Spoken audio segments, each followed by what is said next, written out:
Olá, sejam bem-vindas e bem-vindos a mais este episódio do podcast Rio Bravo. Nesta ocasião, nosso convidado é o advogado Rodrigo Muti, sócio na Silveiro Advogados. Na entrevista, Muti fala a respeito das mudanças legislativas que afetam os FIIs.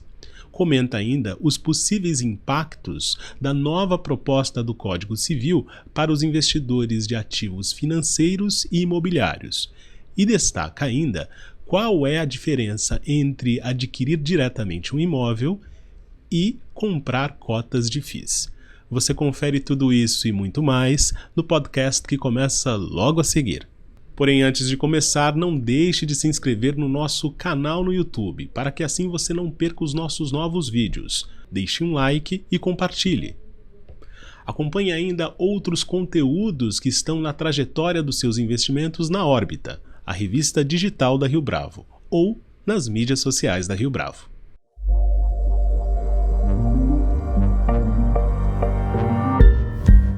Rodrigo Muti, é um prazer tê-lo aqui conosco no podcast Rio Bravo. Muito obrigado pela sua participação. Obrigado, Fábio. É um prazer estar aqui, Fábio. Acho que até o momento especial, né? O momento aí a gente estava falando um pouco antes aqui sobre o seu livro, né? Eu achei que ficou realmente um trabalho brilhante que foi feito. É uma celebração por um podcast já que está se tornando cada vez mais ouvido, né? Eu mesmo sou ouvinte, admirador do podcast. Um trabalho muito legal, eu achei um desafio importante que você conseguiu superar, né? De pegar uma série de entrevistas e conseguir fazer isso de uma forma tão fluida num livro, né? Que você consegue ter uma narrativa se utilizando a partir das entrevistas que você e das conversas que você teve aqui. Então, parabéns mesmo pelo trabalho. Eu vou querer uma dedicatória posterior desse livro, viu?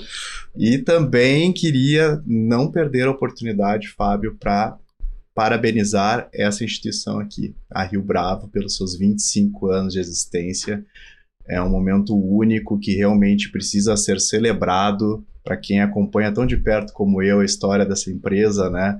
É realmente aqui uma grande satisfação fazer parte justamente nesse momento aqui em que a empresa celebra 25 anos.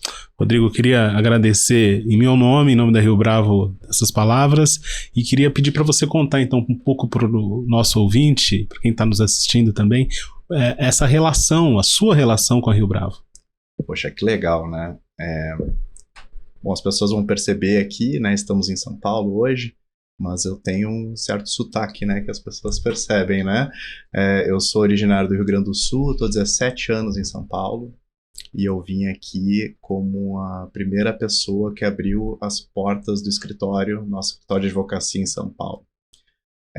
Desde então, a nossa história tem sido muito bonita, né? Um escritório que era originário do Rio Grande do Sul, hoje tem uma projeção nacional, hoje estamos aqui muito bem estabelecidos, e também a partir de parcerias sólidas como nós temos com a Rio Bravo. Então, há mais de 10 anos que nós somos aí um parceiro importante da Rio Bravo. A Rio Bravo é uma parceira importante do escritório, e tem sido uma satisfação pessoal mesmo acompanhar o desenvolvimento de pessoas que a gente tem contato há tanto tempo e hoje são grandes referências nas suas respectivas áreas de atuação. Rodrigo, fala um pouco a respeito dos fundos, mais especificamente das mudanças legislativas recentes que afetam os fundos imobiliários, que, de novo, tem um ponto de contato aí com essa atuação, com o seu histórico com a Rio Bravo, certo? Então, vamos lá, né, Fábio? Porque, assim, alteração legislativa a gente tem praticamente todos os dias, né? Deve estar tendo uma exatamente agora aqui. Mas dentro da minha área de prática em especial, que é o direito imobiliário, né? E é onde a gente consegue melhor auxiliar a Rio Bravo e principalmente aqui os fundos da Rio Bravo, né? A Rio Bravo é uma das gestoras mais tradicionais do país de gestão de fundo de investimento imobiliário. Ela então passa a ter uma interferência em alterações legislativas, né? Interferência eu digo assim na sua estratégia de negócio, em especial a partir de determinadas alterações legislativas. E a gente teve duas em especial que eu vou pensar aqui para trazer para a audiência de vocês, que eu acho que merecem destaque. A primeira, ela é de 2023, contudo, ela passou por um momento de sedimentação, até um pouco de dúvida da CVM, se realmente era naquele sentido mesmo, se a extensão dessa alteração deveria ser aquela mesma, que é a possibilidade, foi uma alteração na lei dos fundos de investimento imobiliário, que é a possibilidade dos fundos onerarem os seus bens imóveis, ou seja, darem garantia aos seus bens imóveis para garantir obrigações assumidas pelo fundo. Isso então era expressamente vedado pela lei que criou, né, instituiu os fundos de investimento imobiliário. E isso então passou a colocar os fundos de investimento numa posição competitiva mais semelhante ao de uma outra empresa, de uma outra empresa que esteja vinculada a atividades do setor imobiliário. Você veja, por exemplo, que o fundo antes tinha certa dificuldade para comprar um imóvel de forma parcelada. Tinha certa dificuldade para conseguir fazer uma operação de antecipação dos recebíveis de um contrato de aluguel e dar o imóvel em garantia.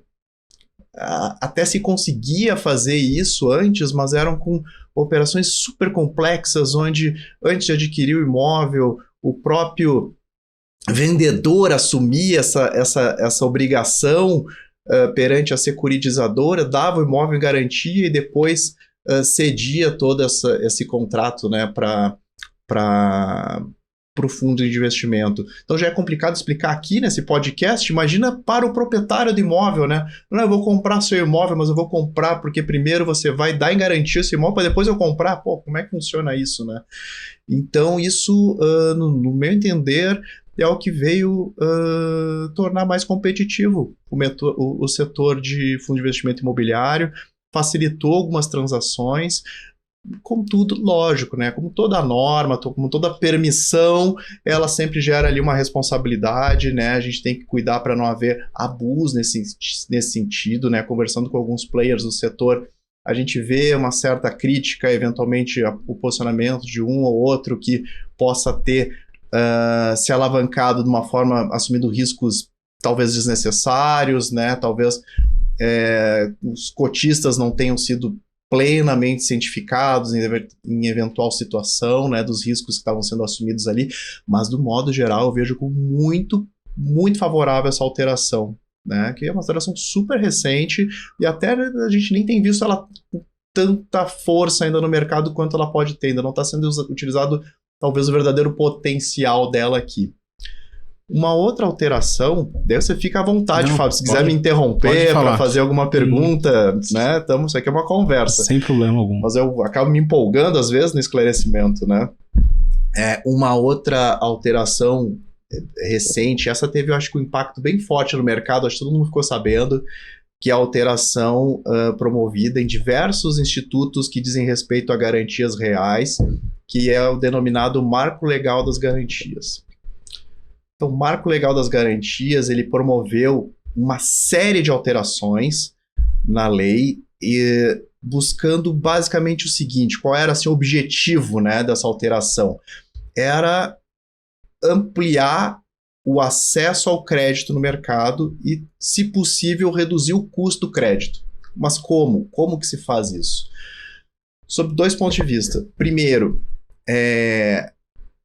muitas pessoas utilizavam, só viam como a possibilidade de obter uma operação de crédito, uma única operação de crédito, considerando que elas tinham um único imóvel. Então, digamos assim, eu pego o empréstimo no banco de 500 e o meu imóvel vale 1.000. Aí, o banco, para me conceder esse crédito de 500, ele fica com o meu imóvel em garantia que vale 1.000. Passados metade do prazo do contrato, esse contrato que era de 500, eu estou honrando ele todos os meses, ele passa a ser de 250. Em algum momento esse contrato ele vai ser de 100, de 50. E aí vai ter uma ocasião que esse contrato vai ser de 50 e a garantia que o banco tem é de 1.000.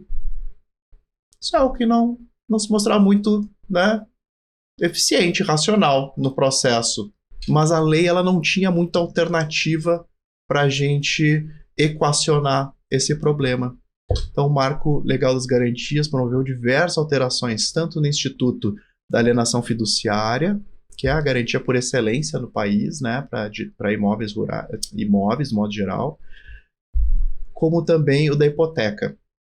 E permitiu operações como, por exemplo, a possibilidade do banco fazer que se usa no mercado imobiliário, usar a expressão refil, né, uma extensão, um recarregamento dessa garantia. Então, na medida que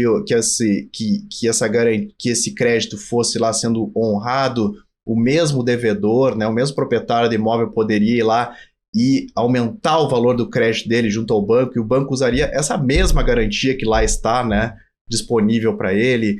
A possibilidade em operações envolvendo cooperativas também, do crédito que foi dado lá para uma cooperativa servir para outra cooperativa, se elas estiverem no mesmo ambiente, né, de cooperado. Você tem a possibilidade de fazer alienações fiduciárias superveniente, uma depois da outra. Então, a partir do momento que uma se concluiu e for cancelada, né, pelo adimplemento, a outra já está vigente desde então. E mesmo se a operação seguinte ela tiver um não pagamento e a gente tiver que iniciar a execução daquela alienação fiduciária que foi feita depois, eu ainda consigo fazer isso com um mecanismo que eu antecipo a dívida da anterior. Então, diversas situações como essa, semelhantes a essas, eu dei só 2 exemplos aqui, de aumento do potencial dos imóveis para obter mais crédito. Isso faz com que a mesma pessoa consiga explorar melhor o potencial do imóvel dela para ter mais crédito no mercado.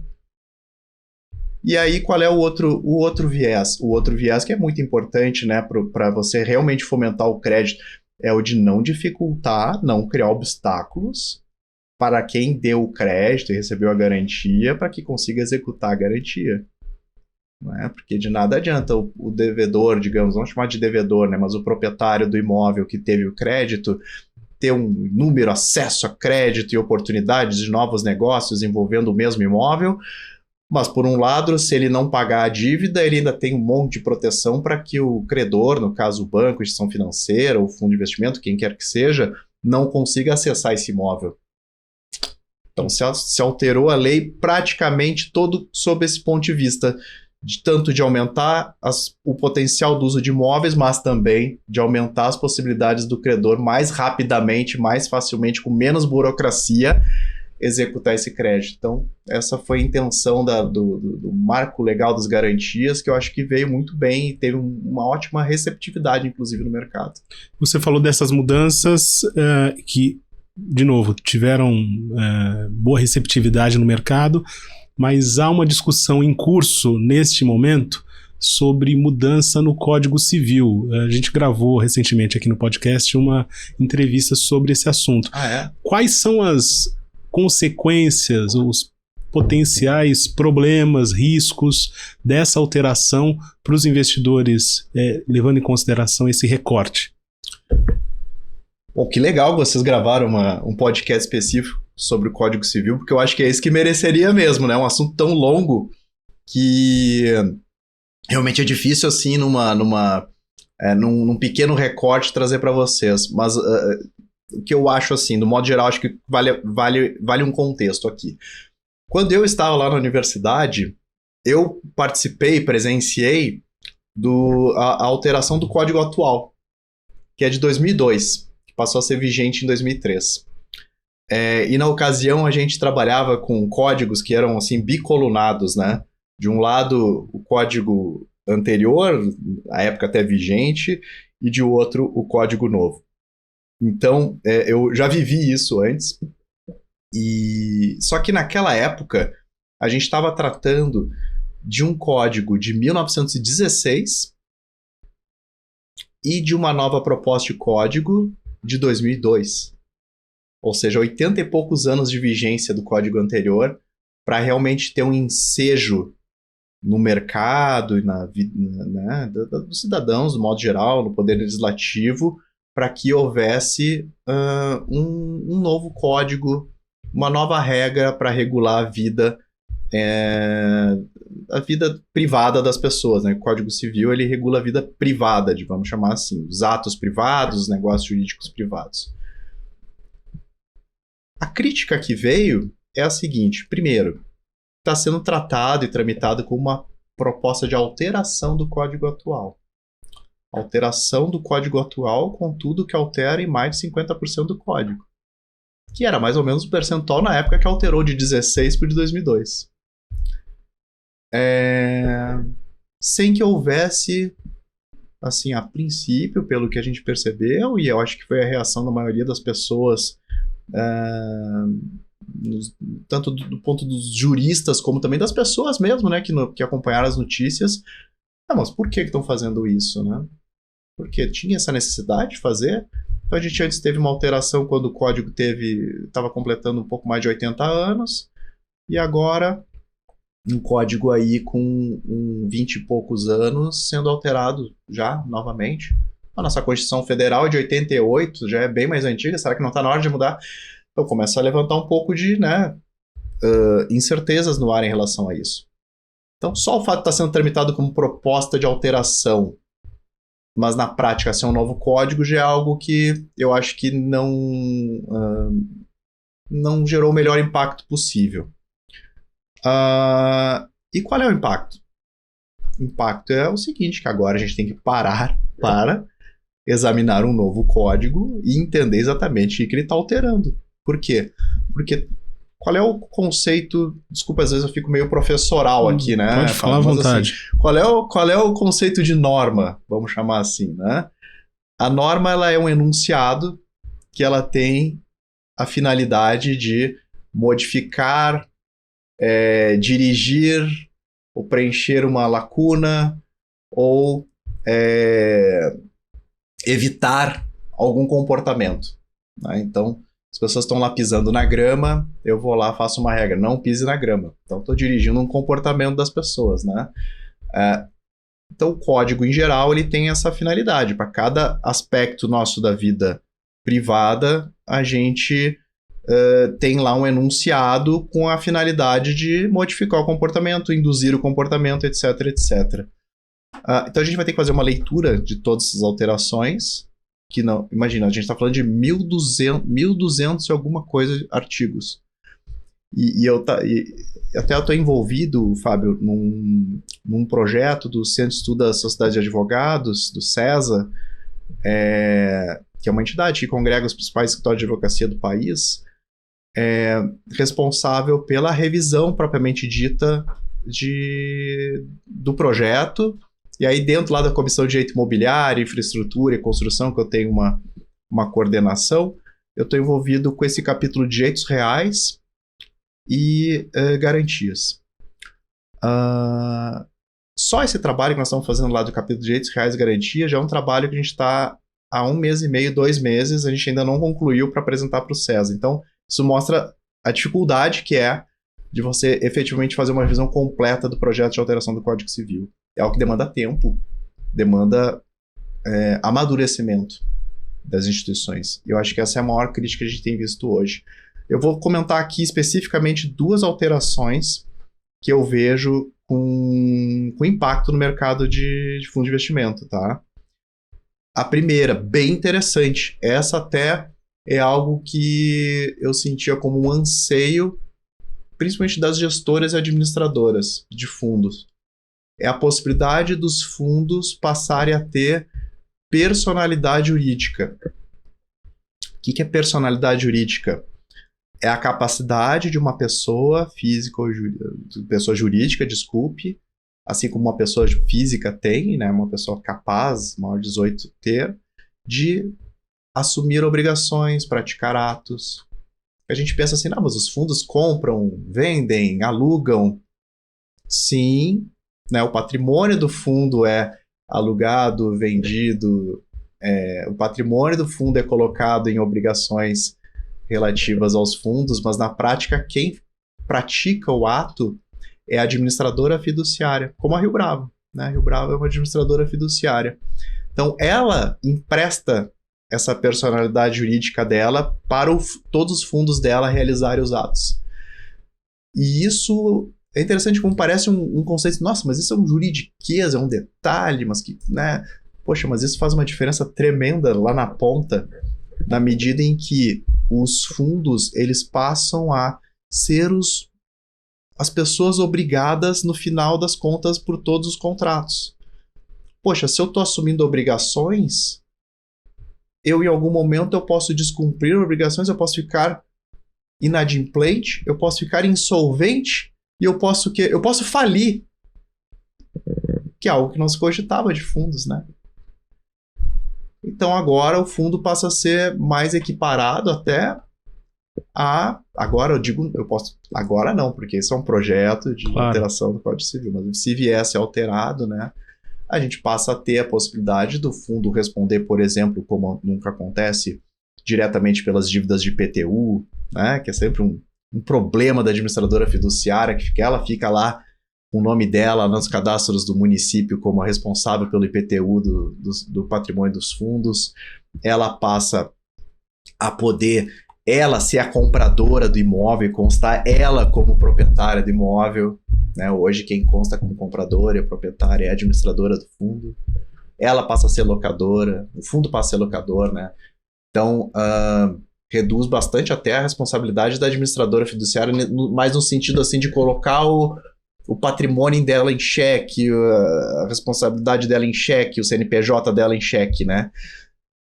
Isso é algo que, no meu entender, a gente precisa ver em que extensão que vai ser concedida essa autorização, mas eu sinto que era algo que o mercado desejava em algum momento, porque as administradoras realmente estavam enfrentando muitos problemas. Às vezes passava por uma situação, por exemplo, da administradora, ela cedeu os direitos, ela não é mais administradora daquele fundo de investimento, mas ela fica lá no cadastro do município, e aí quem assumiu o fundo depois não pagou IPTU, aí tem uma penhora online na pessoa da administradora anterior. Então eram alguns tipos de problemas práticos mesmo de dia a dia que poderiam ser resolvidos dessa forma.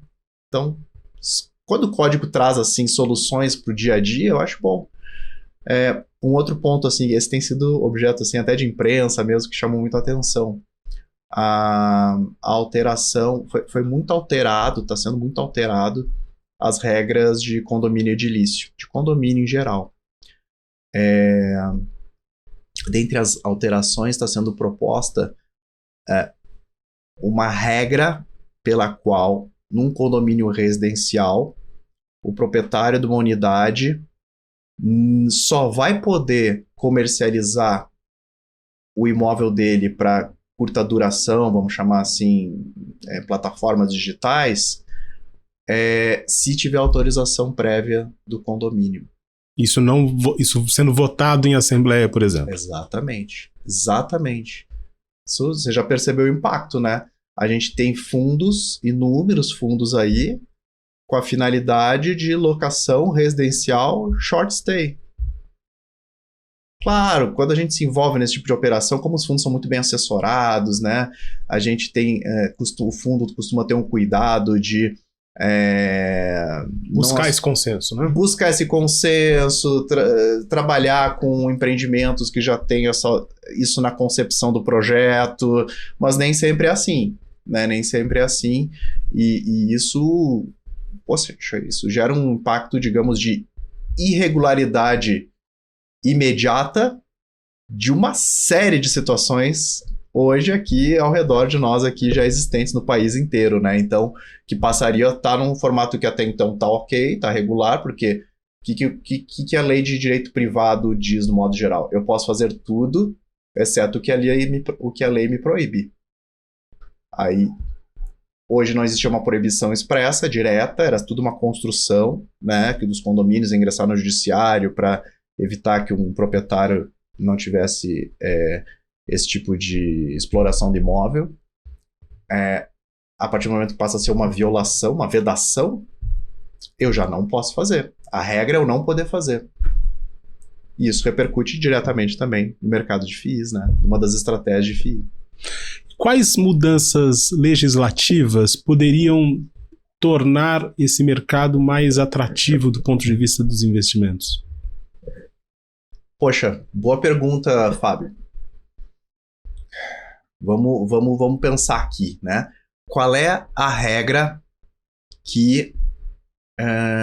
qual é a alteração legislativa por excelência que tem maior condição de induzir comportamentos no mercado? Eu faço a pergunta e respondo, né? Para não... as regras tributárias. Por quê? Hoje, a maior parte dos negócios, eles são uma equação econômica que fica de pé ou não se sustenta, né? Então, o mercado de FIIs é uma dessas equações. Por que o mercado de FIIs prosperou tão bem no país, né? Prosperou porque existe ali um rol de benefícios tributários que tanto o FII quanto o cotista, pessoa física, desfrutam, que incentivam, fomentam esse setor. A partir do momento que isso passar a ser revisto, começa a colocar em xeque a estratégia do setor. Então, essas normas tributárias são realmente muito importantes. Na mesma medida, por exemplo, que se eu, por exemplo, né, onerar um setor de pessoas, de investidores que hoje não estão dentro dos FIIs, preferem fazer por exemplo, veículos próprios investimentos. Então tem uma holding patrimonial lá que tem um patrimônio imobiliário enorme e em comparação com a pessoa física também tem vantagens expressivas, mas talvez em comparação ao FII tem uma vantagem tributária, mas talvez não tão grande a ponto dele abrir mão de ter o controle desses imóveis, da estratégia do imóvel, né? E se, por exemplo, a tributação desse tipo de veículo fosse muito maior? Aí a pessoa já pensa assim, nossa, mas talvez o controle aqui não seja tão importante, né? Aí ela já está disposta a rever a decisão que ela tomou ali atrás de não migrar como cotista de fundo de investimento, não transferir esse patrimônio para um fundo de investimento e passar a ser cotista e manter a decisão de ser uma holding patrimonial. Mas se vier a ter uma tributação excessiva da holding patrimonial, talvez isso fosse algo que catapultasse o mercado de FIIs, né? Não estou dizendo que é algo que eu desejo, né, Fábio? Eu digo assim, estou dando exemplos de como a alteração de regras tributárias podem afetar diretamente o mercado de FIIs. E aí, para fugir um pouco do mercado imobiliário com esse aspecto tributário, eu até vou pensar um pouco aqui num setor que para mim é muito caro, que é o setor do agronegócio, de imóveis rurais, né? E a gente sempre pensa por que o mercado de capitais ainda não é tão presente no agronegócio. Eu digo aqui um dos motivos. Um dos motivos é que no Brasil hoje a gente tem uma lei que restringe drasticamente a presença de capital estrangeiro no setor imobiliário rural, né, no agronegócio. Então, talvez, se isso fosse flexibilizado em algum momento, de alguma forma, também a gente poderia ter aí um boom. Já está tendo um boom desde a criação do FIAGRO, já teve um aumento expressivo da presença de players aí, aqui da Faria Lima, de gestores de FIIs, do modo geral, que começaram a tentar e criar produtos relacionados ao agronegócio. Mas esse ainda acho que é uma restrição importante, né? Que você passa a ter aí nesse contexto que dificulta, sim, o aumento dos investimentos, a captação de recursos, do modo geral, para explorar novos mercados. Quais desafios, Rodrigo, os gestores de fundos enfrentam pela falta de regulação? Isso é interessante, né? Esse é um tema assim que é um tema quase que filosófico, sabe, Fábio? Porque a gente tem no país, assim, digamos, é o pensamento em geral, assim, o entendimento em geral. A nossa forma de se organizar aqui no país é essa, de que a gente precisa de uma regra para ficar seguro para empreender em determinado setor, né? Hoje, no mercado imobiliário, a gente está tendo um choque de tecnologia. Esse choque de tecnologia, né, nas propriedades, no real estate, a gente tem chamado, né, de como PropTech, né, que é as propriedades tecnológicas, vamos traduzir assim. Praticamente todo esse setor de PropTech hoje está sem regulação no país. Então, esse exemplo que eu dei antes aqui do Código Civil, das plataformas digitais para short stay, na prática está sem regulação. Ele está transitando dessa forma. Aquela alteração no Código Civil é uma regulação direta ali naquele setor. Então, às vezes, eu dei um exemplo de como a regulação pode até frear o desenvolvimento de um setor.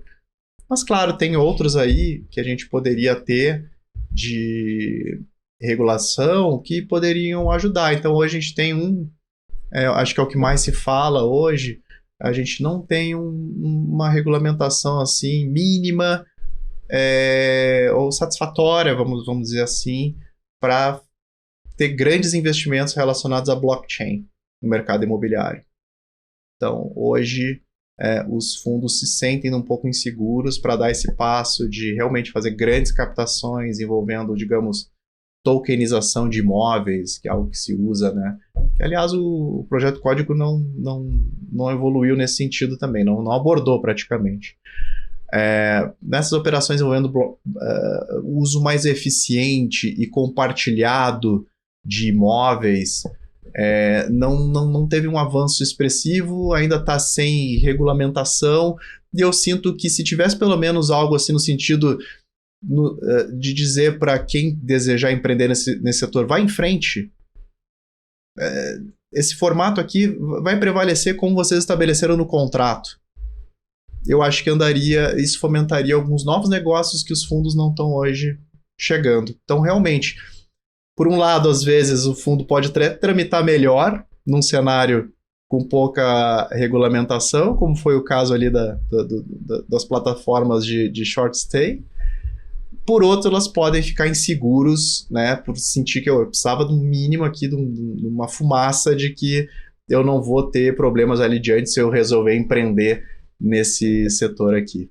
A referência do que tem sido feito fora funcionaria nesse caso, em termos de talvez espelhar esse procedimento? Funcionaria perfeitamente se a gente tivesse uma sinalização de que, digamos, os contratos vão prevalecer. A gente já tem os contratos lá fora, a gente já tem as regras básicas lá fora de como funciona, a gente espelha para cá, a gente usa as boas práticas e costumes do que já ocorre lá fora e passa a ocorrer aqui, e a gente tem um respaldo legislativo de que a gente pode seguir nesse sentido. Vou dar um exemplo, aliás, um exemplo que eu podia até ter mencionado como um dos... como não é recente, nem um pouco recente, mas foi uma alteração assim fundamental no mercado de fundo de investimento imobiliário que ocorreu em 2012.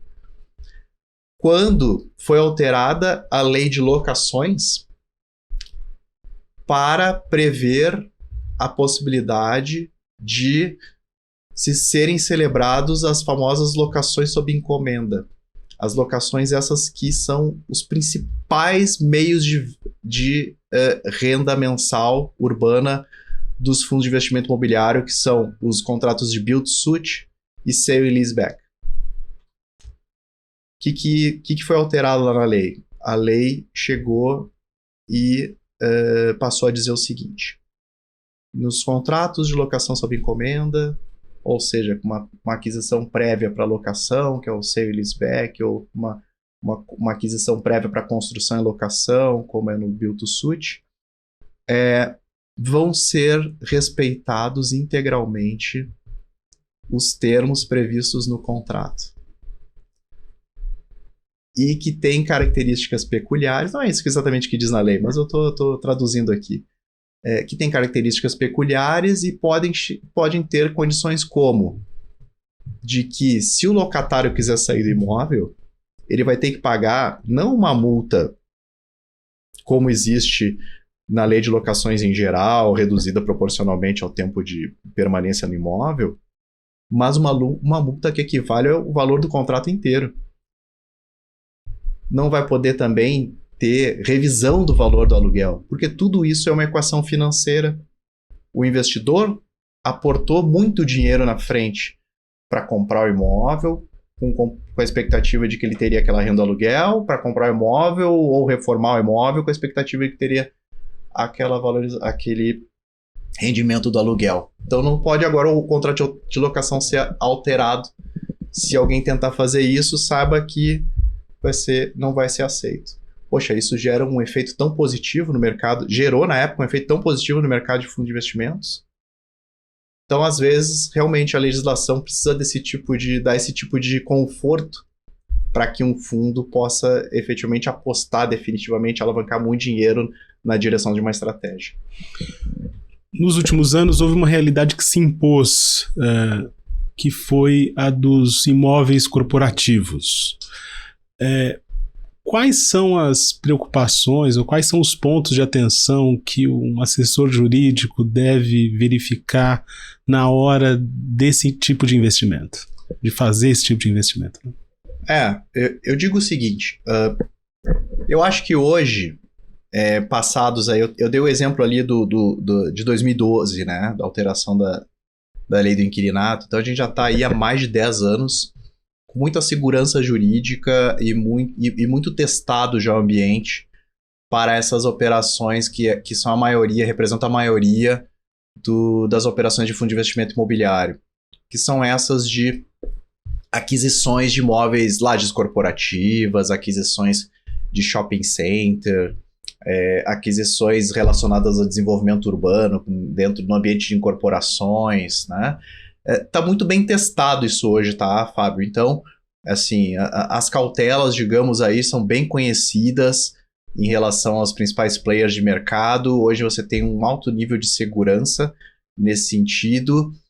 A gente transita, digamos, surfa muito confortavelmente nesse ambiente hoje de aquisições no mercado urbano corporativo. As cautelas, então, já são de maior conhecimento, né? Que a gente tem que ter ali um cuidado especial se o ativo, né?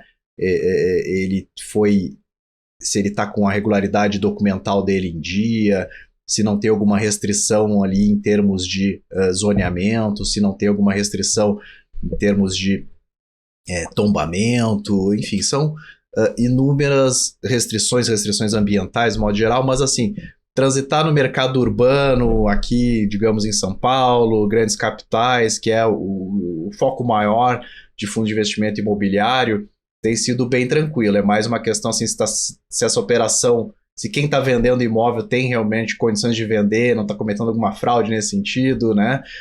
Mas está sendo bem evoluído. A gente tem aí, Fábio, alguns novos ativos, né, mais recentes, que esses sim que ainda não são de plenamente domínio, né, das partes envolvidas na operação, às vezes até dos investidores, para eles entenderem exatamente o que significa adquirir o imóvel nessas circunstâncias.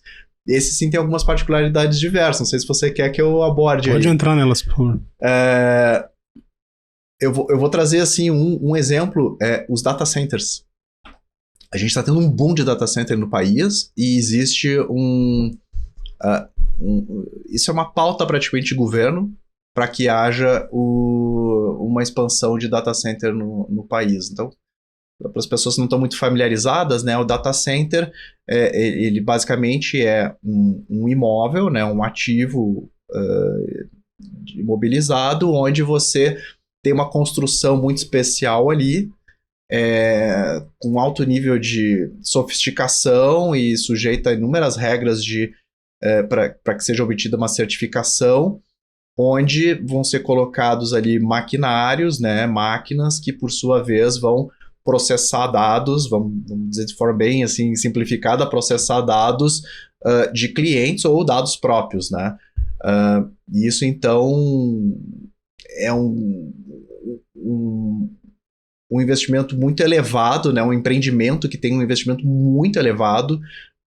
Você tem o valor do imóvel por si só, que costuma não ter dimensões pequenas, eles têm dimensões grandes, mas por outro lado, ele tem um investimento pesado ali, na construção, né? Ele guarda materiais de última geração, com valor elevadíssimo, e com uma demanda energética incrível, né? É um dos ativos que mais, digamos, demanda energia que nós temos no mundo do real estate.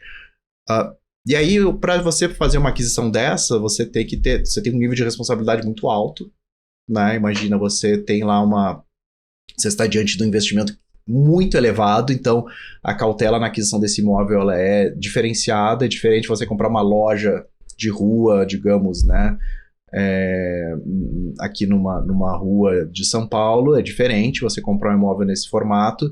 Ele tem uma série de exigências que precisam ser atendidas e que nem sempre são tão fáceis de verificar se estão sendo atendidas. Então tem que ter uma cautela muito grande na auditoria, né? Eu dou o exemplo, por exemplo, assim, de que ele tem essa questão da demanda energética. Então tem que ter garantia de que realmente vai se poder ter acesso à energia que o tipo de ativo precisa. Então isso é algo que precisa ser assegurado ali antes da aquisição, se vai conseguir ter.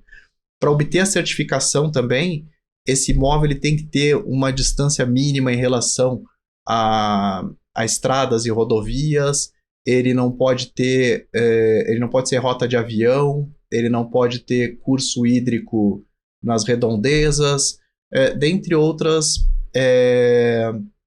exigências. Até a questão da temperatura, o clima interfere, porque o gasto energético não é só por causa das máquinas, mas também pelo resfriamento das máquinas, né? Então, os climas amenos também tendem a ter uma eficiência financeira aí no processo como um todo dos data centers. Então, ele tem uma série de peculiaridades aqui, eu listei poucas aqui, que dão até um certo grau de escassez para o imóvel. Então, eu me envolvi uma vez numa operação onde o imóvel realmente estava num nível de regularidade muito baixo, muito baixo. Estava, digamos, com o quarto, vamos chamar de proprietário, embora ele não fosse proprietário, mas com aquele que tinha os documentos de propriedade, que dariam direito à propriedade, que não estava literalmente na matrícula do imóvel como tal. Então a gente tinha lá 4 instâncias de regularidade de propriedade para checar. Tinha uma série de restrições ali por ser área de aforamento, né, que é bem comum ali na região de Santana do Parnaíba, Alphaville. Em dado momento a gente chegou aqui pro cliente e falou, olha, vocês têm certeza que vocês querem comprar esse imóvel? Vai dar trabalho aqui, essa operação como um todo, regularizar essa operação. E aí eles falaram assim para mim, nunca vou esquecer, esse é o Muti. Você sabe quantos imóveis a gente olhou? Não, a gente olhou 93 imóveis. Esse foi o único que se enquadrou às exigências para a gente construir um data center. Então, por favor, vamos dar um jeito de fazer essa operação ficar de pé. Então, ali foi um primeiro aprendizado que eu tive em relação a esses tipos de ativo, né, de data center. Um outro tipo de ativo, eu digo que ele digamos assim, você pega essas exigências do data center e dá uma atenuada nelas, que são os ativos de galpões logísticos. Tiveram um boom incrível durante a pandemia e pós-pandemia por conta do varejo digital. Né? Então, as pessoas passaram a consumir muito mais varejo digital e se mostrou necessário que essas empresas elas se estruturassem melhor da forma logística para fazer esses pacotes chegarem nas nossas casas da forma mais rápida possível, né? Hoje é decisivo para você decidir se vai comprar numa loja ou na outra pelo prazo de entrega, né? Então, aquele que consegue entregar... Tem empresas que conseguem entregar no mesmo dia. Aqui em São Paulo. Eu acho chocante isso, né? E por trás desse mesmo dia está talvez um advogado imobiliário que está ajudando lá a fechar uma operação para que fosse construído um galpão logístico nas proximidades daquela pessoa que solicitou um bem ali para chegar no mesmo dia. Os galpões logísticos eles têm uma questão interessante que eles estão, boa parte deles estão substituindo imóveis que antes eram ocupados não por residências, mas sim por unidades industriais.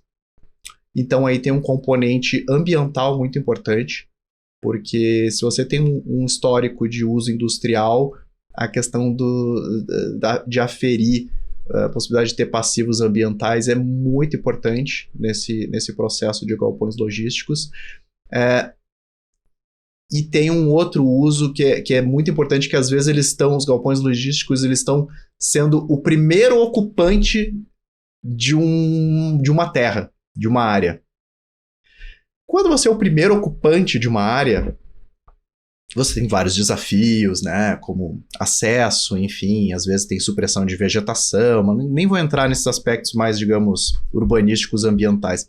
Eu vou entrar num aspecto técnico, que é essa área, às vezes, ela, por mais que você tivesse estudado, você nunca tem certeza absoluta se ela não está sujeita a ter algum tipo de... passar por algum movimento de acomodação depois que aquela estrutura começou a ser usada, de erosão. Então você começa a ter muitos casos de galpões logísticos que foram aí objeto de algum tipo de problema pós-construção, problema construtivo. E isso não é nem o advogado imobiliário que vai resolver isso, né?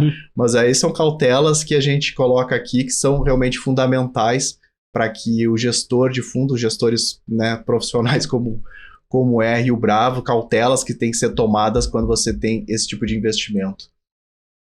Se eu puder mencionar ainda mais um ativo, porque esse me é muito caro aqui, que são os ativos rurais, os imóveis rurais. Há um tempo atrás, lá no escritório, quando eu comecei a construir a área imobiliária, eu dizia assim para os meus sócios: olha, a gente tem duas expertises aqui que a gente gosta de transitar muito, que são as operações aqui de mercado de capitais e as operações do agronegócio. E aí os caras falavam para mim assim: Muti, o que tem uma coisa a ver com a outra? Como é que quer que a gente apresente para os clientes isso? Aí eu falava: olha, são expertises distintas do setor imobiliário, né? Além disso, pode anotar, um dia elas vão andar juntas. E dito e feito, passado aí 12 anos, né, dessas conversas, hoje a gente tem feito muita operação envolvendo mercado de capitais e imóveis rurais. E aí é interessante quando os mercados de capitais eles se aproximam do setor rural, porque eles passam a profissionalizar o setor do agronegócio, né? Porque, se você quiser crédito comigo, se você quiser fazer uma operação comigo, você vai ter que ter mais governança, você vai ter que ter mais regularidade documental, você vai ter que regularizar essa tua área aí. Você vai precisar contratar um advogado para revisar os seus contratos aqui, né? Não vou eu ficar aqui prometendo para você que tá tudo aí como você disse, você vai ter que contratar alguém, se assessorar de gente melhor. Então isso traz automaticamente uma melhoria para essa governança, para esse profissionalismo do agronegócio. Mas não era nem isso que eu ia comentar. O ponto que eu ia comentar é que a aquisição de imóveis rurais já é outro mundo. Já é assim, outro tipo de advocacia, outro tipo de auditoria legal que a gente exerce. Todas essas aquisições que eu comentei antes aqui, relacionadas ao mercado urbano, né, seja aqui numa laje corporativa, um data center, às vezes data center também é de área rural, mas é mais fácil, é uma área de expansão urbana e de galpão logístico idem. Elas têm uma metodologia que você vai só acrescentando ou retirando alguma coisa, mas você chega lá. Para você fazer as transações com imóveis rurais, você precisa ter uma série de novas cautelas. E a gente tem no Brasil, quem é do meio rural aí vai saber do que eu estou falando. Às vezes a gente tem imóveis que tem 2, 3, 4 matrículas sobre o mesmo imóvel. Cada um diz que é o proprietário do imóvel. Às vezes a gente tem uma área que ela é reivindicada, por um lado, por índios, por outra por MST, vamos chamar assim, outra por poceiros, grileiros, e outra pela União, que diz que tudo que foi feito ali foi feito sem autorização dela. Então o desafio fundiário no país é extremamente complexo, é uma das coisas, inclusive, que afugenta, de certa forma, os FIIs desse tipo de ativo, mas é possível contornar sim. Quando a gente tem expertise e sabe lidar com esse tipo de documentação, com esse tipo de caso, a gente consegue contornar. É outro mundo, a gente precisa ter um cuidado muito grande com a questão do título propriamente dito, né? Então não é só pega a matrícula do imóvel, tá aqui em nome, não, maravilha, não. Tem uma série de situações de conformidade junto ao INCRA, de georreferenciamento, certificação. Agora o INCRA tem que se comunicar com Sistema Nacional do Cadastro do Imóvel Rural, tem que ter o CCIR, são uma série de cadastros e controles, né? A questão ambiental exerce um papel aí fundamental no processo, mas realmente o que fica aqui, digamos, eu não tinha nenhuma pretensão de explicar como é que se faz, né? Mas fica uma recomendação de que quando se trata de imóvel rural, aí são outros 500, realmente a gente precisa trabalhar de um jeito mais especial. Rodrigo, para a gente encerrar essa conversa tão elucidativa, qual é a diferença do ponto de vista da segurança jurídica entre adquirir um imóvel diretamente e adquirir cotas de FIIs? Conta pra gente. Legal essa pergunta. Eu acho que é uma pergunta do interesse aqui, né, da nossa audiência. Eu acho assim, para quem assistiu do início ao fim, né, vai identificar uma questão. Olha quantos detalhes a gente tratou aqui que demandam um conhecimento especializado para você fazer uma aquisição imobiliária, né? E que não se limitam ao conhecimento do advogado, mas sim vão demandar uma pessoa, um consultor ambiental, vão demandar um geólogo, eventualmente um geomensor, às vezes vão demandar um engenheiro construtivo, arquitetos, uma equipe especializada. Isso sem entrar em toda a parte financeira, né? Que empresas gestoras de investimento têm aí uma série de especialistas que sabem o melhor timing econômico, conseguem analisar efetivamente melhor o potencial de valorização do imóvel, o potencial de evolução da renda a ser obtida com aquele imóvel. Então, por si só, já é digamos, uma comparação desleal entre você comparar uma equipe de especialistas com um investidor isoladamente, que por melhor que ele seja, dificilmente ele vai reunir sozinho todas essas virtudes, né? Então, a aquisição de uma cota de um FII, ela, na largada, ela já tem esse componente assim de que a aquisição feita pelo FII, ela certamente, você no máximo vai igualar a segurança jurídica que aquele FII teve com aquela aquisição. Você superar não vai. Além disso, você tem uma questão de responsabilidade, né? Então, enquanto cotista do FII, você cobra do FII pela eventual má decisão estratégica, na sua condição ali, você que toma a decisão estratégica, né? Então, se você tomar uma decisão errada, difícil. Outra coisa que é muito, muito complicado também, eu acho que é quase que desleal, é a capacidade de diversificação. Então, um problema que um ativo imobiliário de um fundo possa vir a ter, ele se dilui dentro do patrimônio do fundo, né? Que é diversificado, ele é pensado dessa forma para ser diversificado, né? Enquanto com o investimento individual ali, você, a menos que tenha muito dinheiro equivalente a um FII, você não consegue ter esse nível de diversificação.